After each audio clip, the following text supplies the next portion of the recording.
Nityanandam and welcome. This is Maya and you are watching NTV News live from Dhyanapitam Ashram in Bidadi. Today is Sunday, March 13, 2011.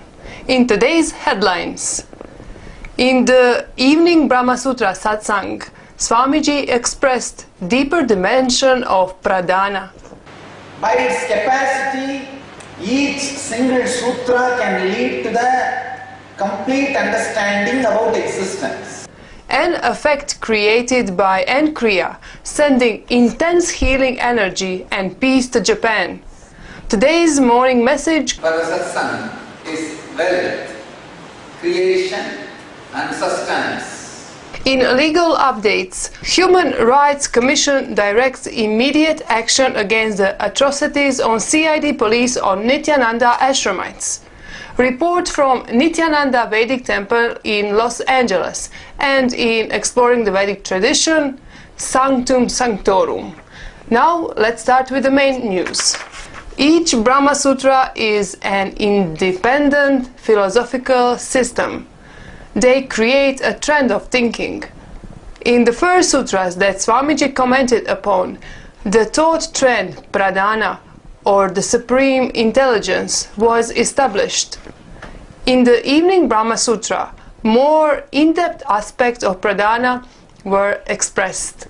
In this sutra, Vedavyasa is establishing pradhana as the causal material for existence. Today, Vyasa is analyzing one part. He is establishing pradhana as the causal material for the existence, for the happening. The cause is nirmala, niranjana, means pure, cannot be contaminated, adulterated with anything. Ultimate intelligence. Cause is Brahman. Cause is truth. Cause is source. Cause is compassion. I am making so many statements so that without doing any technique or method, this thought trend is established in you. Whenever you get associated with some great spiritual idea, debate for some great spiritual idea, without your knowledge, you will imbibe that idea into your life. Suddenly, your ego would have been eaten by that idea. If I tell you to follow, it will never happen, because you have a great respected dustbin. Just like yesterday I introduced the yellow journalist problem, today I am introducing the technical dustbin problem, respected dustbin. And sometimes you put a beautiful garland for the dustbin and put a little sandalwood and do even arati, but never pick up the ideas and use. In your doweling system you have that. See, any idea you know how to dowel it. More and more time you start staying in higher space, I can say. That is the real wealth you are accumulating. How much of time a day you spend in higher cognition? How much of time you are spending in higher cognition a day? The debate will help you to keep yourself in higher cognition continuously. Cause is intelligence. So effect has to be intelligence. You are surrounded by intelligence, filled by intelligence, preceded by intelligence, succeeded by intelligence,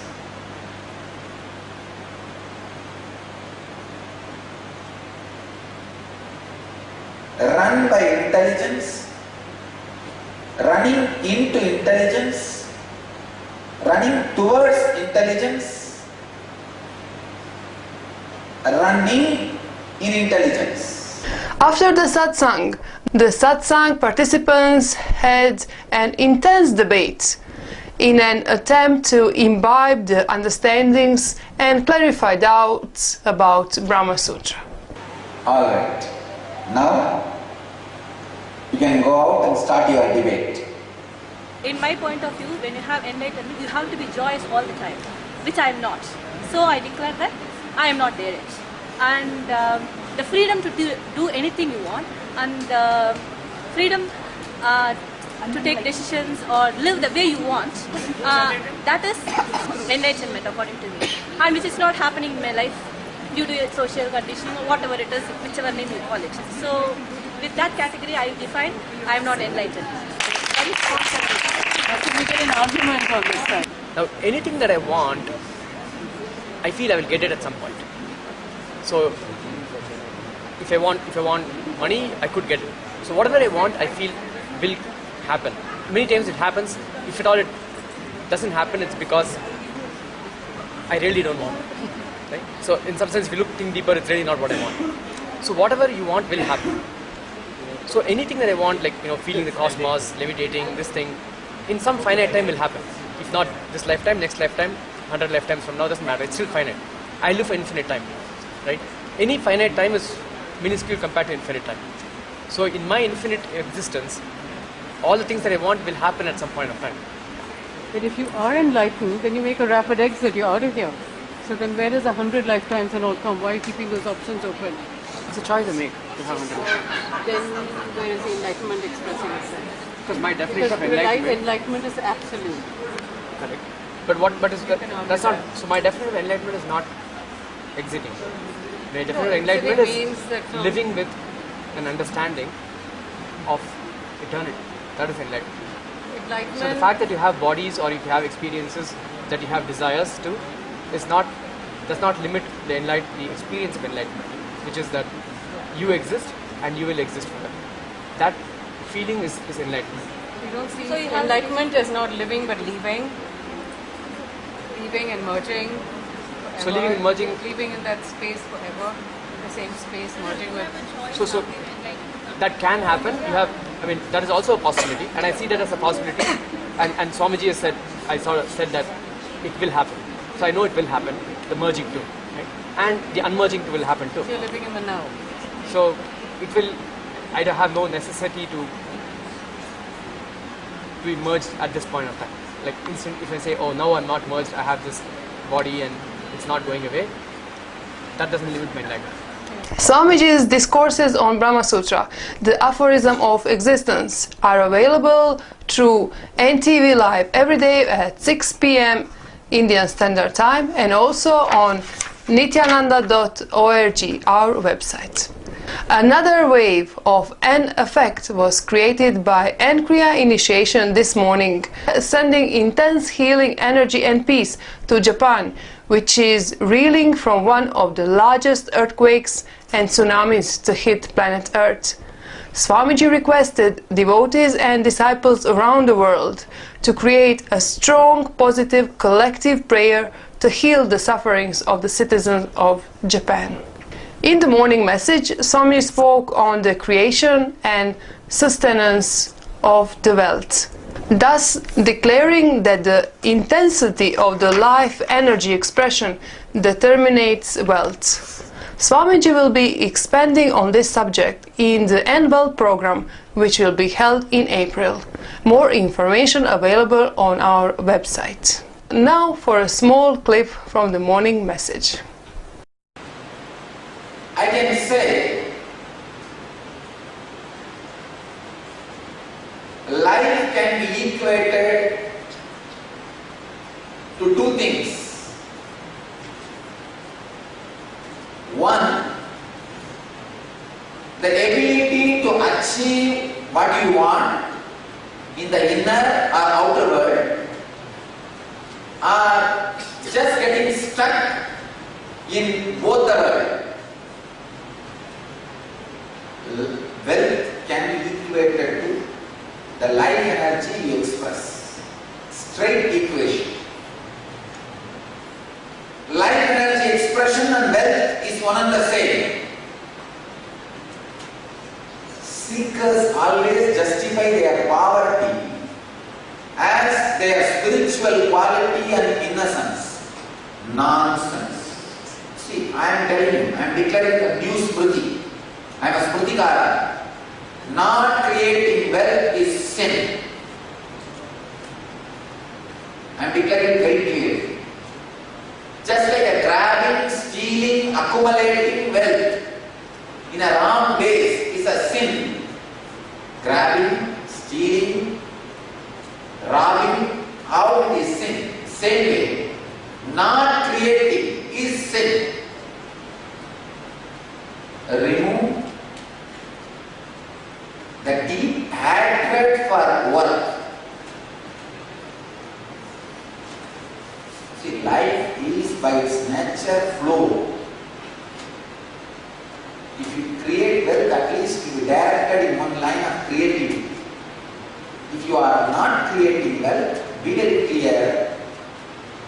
One, you will be spending all your time in destroying something, somebody, or you will be spending all your time in fighting with you, in depression. And even further, deeper, exact techniques and process to create wealthy consciousness. First you need to create a wealthy consciousness which is ready to take the responsibility to create and sustain, which is ready to take the responsibility of being creative. For being creative, you need to take many responsibilities. It doesn't happen like a breeze. Even if a breeze happens, you need to be responsible to keep your doors open. Creating as two systems in the Vedic tradition, Sanganidhi Padmanidhi, and sustenance as two systems, Kubera and Lakshmi. So I speak on all four dimensions in the wealth management program. How an enlightened man creates and maintains wealth. The full message is available on youtube.com/LifeBlazeFoundation. And now for some legal updates. Human Rights Commission directs immediate action against the atrocities of CID police on Nityananda Ashramites. As reported before, there was a recent atrocity by the COD on 24 February 2011, when the COD barged into the ashram premises and assaulted one of the ashramites. Just a few hours later, the local police barged into the ashram with an arrest warrant on the same ashramite, accusing him of blocking investigation. Another brahmachari, who tried to be hospitable to the police by offering him a coffee, was also given an arrest notice on the spot. They were both told curtly to get into the police van and go to the local police station, even though the ashramite is a non-Indian citizen, Malaysian, and was requesting the presence of his lawyer, at least to understand what the arrest notice written in the Indian language, Kannada, language foreign to him, meant.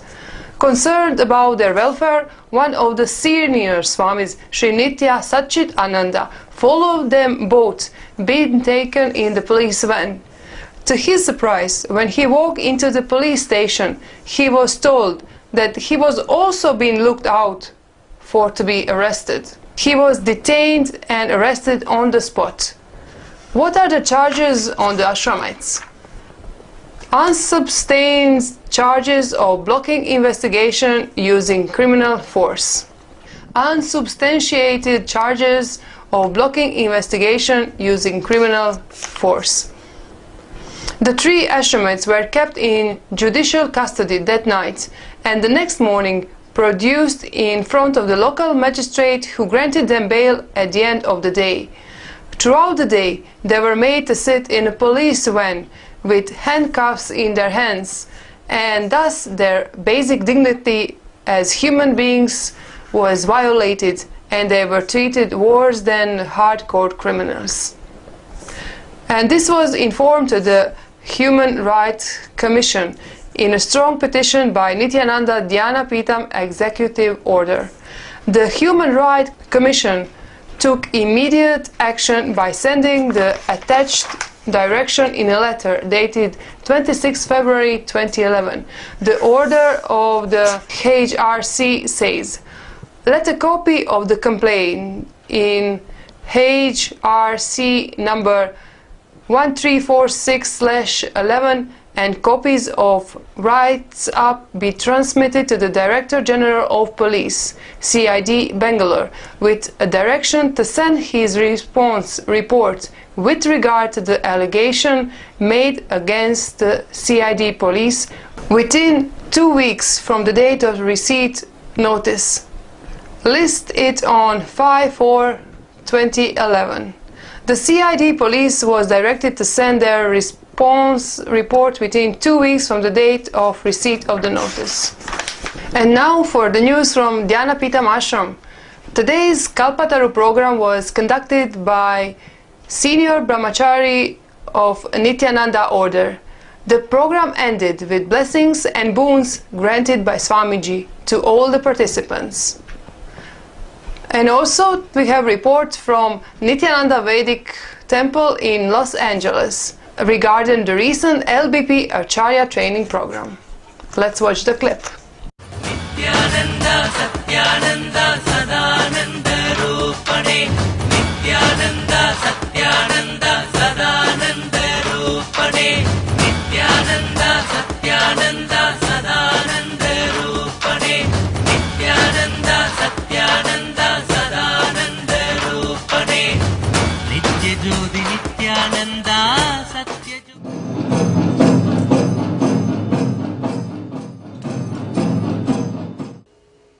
Nityanandam Paramaskaram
Swamiji, on behalf of this Acharya group, we would like to express our gratitude to you. Thank you for your presence with us, and a special thank you for creating this program to give us a chance to transform ourselves.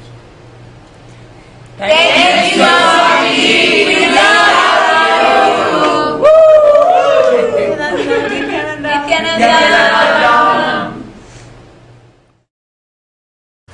Nityananda, Satyananda, Sadananda Rupane. Nityananda, Satyananda, Sadananda Rupane. Nityananda, Satyananda, Sadananda Rupane. I am Asha Viswanathan. I'm from the San Jose Center, and I came here for the teachers training under Veda Swami, and I have to tell you it was an absolutely wonderful, unique experience. I've been to several training programs, but this is not similar to any other training program you can go to. It's very transformational, it's unique, and we would have spent several hours each day, but we still feel very light, and the wonderful people we met, and it's just an absolutely great experience. Would recommend this to anybody.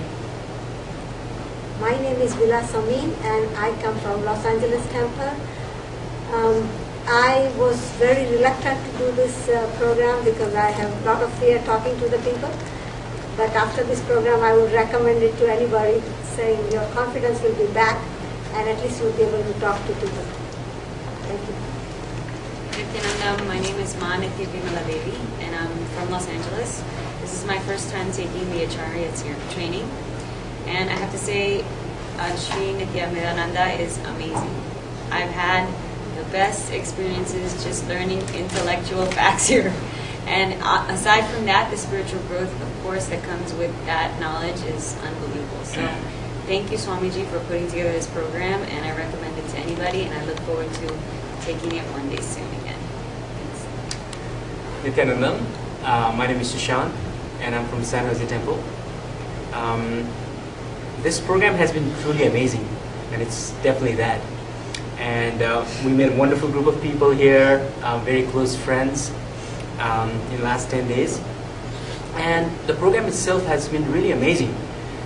It takes us through deeper truths in a so much different way than we had previously learned, that we start to hear Swamiji in a different way. So when we come up here and do our presentation, it's an amazing feeling. At first there's fear and nervousness or whatever, but once you sit on that chair and when you start speaking, it's the flow. Once you hit that flow, it's a truly amazing feeling. And I recommend that whoever is watching this, please come here next time. You probably will see me as a volunteer running around, but yeah, please come and we'll have a great time. Thank you. I am talking here now from straight from the LA Temple, where we had 10 days of Acharya training. I have to say that this experience has been more than amazing. It has been a blast from Swamiji. I've taken his courses before, and I've always wanted to share his words with people. And we had this opportunity to come here for 10 days. And I have to say, it was the most productive, amazing, fun program. Now it's a responsibility to carry Master's word. And I asked for that in the last program, and Swamiji gave it to me, so I'm very, very grateful for all this experience. You cannot miss this program. It's not a program, it's a child program. So I tell you, just next one, please join. It's for your own good. You know, Master says it's for you. So another time, he's giving it to us. So please come. Thank you. And that's all from us tonight. Before we end our news, let us hear a quote from Swamiji. Pain is always born from resistance to the present moment. Thank you for joining us, and tune in for tomorrow's updates on NTV. Nityanandam.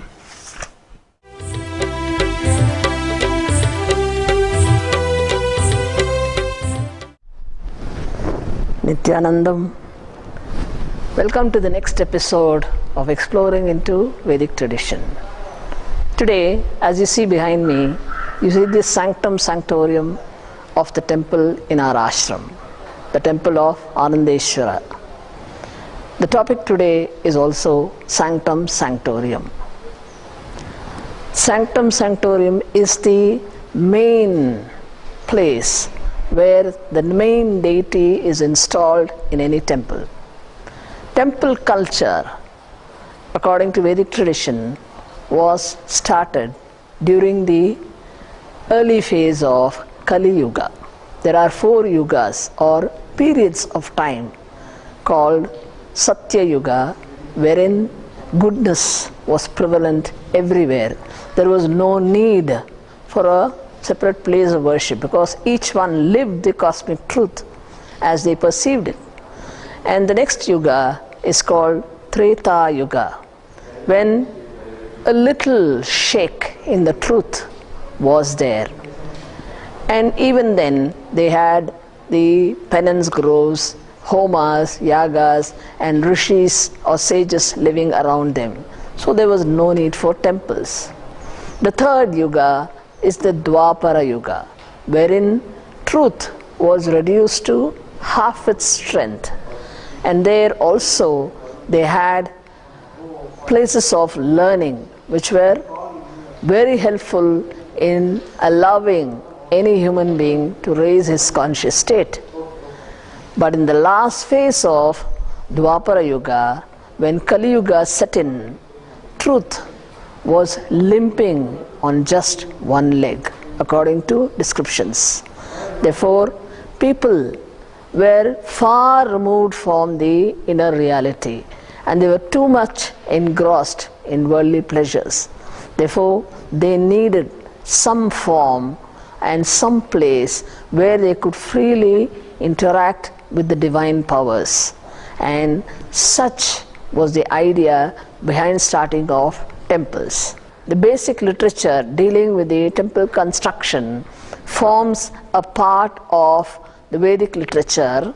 It is a branch, sub-branch of Vedic literature, and the texts are called Kalpa Sutras. Kalpa Sutras are the base on which temples are constructed. And if you have a chance, please look at the diagrams based on which temples are constructed. They take a human form, and if you see the architecture of any temple, particularly you go to any huge temple in South India, they follow the Kalpa Sutras more truly, and the agamas are the texts that give you details about the various ways in which worship is done in the temples. And in the temples, as soon as you enter, you find a huge gopura. Gopura means tower, temple tower. At the entrance you'll find. And in many places, since the town is built around a temple, you will have 4 towers on 4 different directions. And outside the towers, you can find figures etched on the Rajagopuram and on the walls. And as you go inside, you find sculptures and drawings which are more prone to allow you to go to a state of meditation. As you go deeper and deeper inside, you reach the Garbhagriha. Garbhagriha is translated as Sanctum Sanctorium in English. The significance of the temple is that in human life, all the scenes that we see, perceive with our senses, can be found sculpted on the outer courtyard of the temples. Whatever is there in the world is there in spite of you. You cannot go about correcting everything. So the choice of correction of other thing is not in your hands. It is only you who are given the freedom to go inside and see the divine energy. That is the basic idea on which the temples are constructed. The energy to look in is given to each human soul, and the person who can overcome the attraction of the senses and allow his mind to go in, can perceive the powers that are within. It may be semi-divine beings. That is how the temples are fashioned, with other deities, Upadevatas they are called, subsidiary deities, who are given place of honor in the other courtyards. But the main sanctum sanctorium is reserved for the main deity of that temple. And generally, in the sanctum sanctorium, the deity is consecrated or energized through a divine being or a master. For example, you have the temples in the hills of Himalayas, namely Badrinath. The temple is supposed to have been energized by Brahma, the creator himself. And in Kailasa, you have temples Lord Shiva himself has consecrated. So that energy of that master is powerfully present on the deity. And in later stages, when enlightened masters were not available, it was a guru or an acharya who has depth of knowledge in the Vedic literature. He energizes. A matadipati or a religious head also energizes the deity. And this energy is radiated throughout. And people who come there, they come with the purpose of gaining energy from the deity. That is the main purpose of visiting a temple, because that energy helps you to raise your conscious state and relate to the innate reality that is present in you. That is the idea. But if you go and see the temples, you will find the Garbhagriha or the sanctum sanctorium is basically a dark cave. What is the idea of putting that? Because when you delve inside, what you perceive initially is darkness. You are not able to see the light. Even for those who do meditation, they will realize initially I cannot see anything when I meditate. It's just dark everything. Once I close my eyes, I feel darkness only. That is the feeling each one of us get. It is only through constant practice that we can see light in the darkness. Also, there are 4 different courtyards through which you enter the temples. Basically, most of the temples have it. And the 4 different states of a human life, namely the wakeful state, that will be the outermost courtyard. Then the state of dream, wherein you have different pictures sculpted to show you the dream is your own fantasy, a fantastic world. Then you have a darker passage, that is the 3rd courtyard. It is referring to the deep sleep state. And then when you enter into the Garbhagriha, you can see the deity with the glow of that beautiful lamp that is forever burning. So that indicates that the state of Turiya, it is semi-conscious state, or the state of Samadhi, wherein the divine light can be perceived. That is the basic idea of the construction of temples. Now, I told you Garbhagriha in major temples is always a little dark because of the power, energy that is rotating in that area. You may have a doubt. How is it this temple, which has a Garbhagriha which is open on all sides, there is too much brightness everywhere? There is a vast difference between a temple which has been consecrated earlier and is being run by administration and priests who are given a job there, and a temple in an ashram where a living master is walking the earth. So here the Garbhagriha will always have the energy of the master who consecrates it. In every Abhisheka, he has consecrated his total energy in the Anandeshwara here, and during every festival he does Abhisheka, and therefore the energy is so powerful. It is equal to million suns. And how can you make a million sun area dark? It is impossible. That is why this area is so powerful, because the living master has consecrated and given so much power. So anyone who comes within the radius of few kilometers can feel the energy if they connect to it.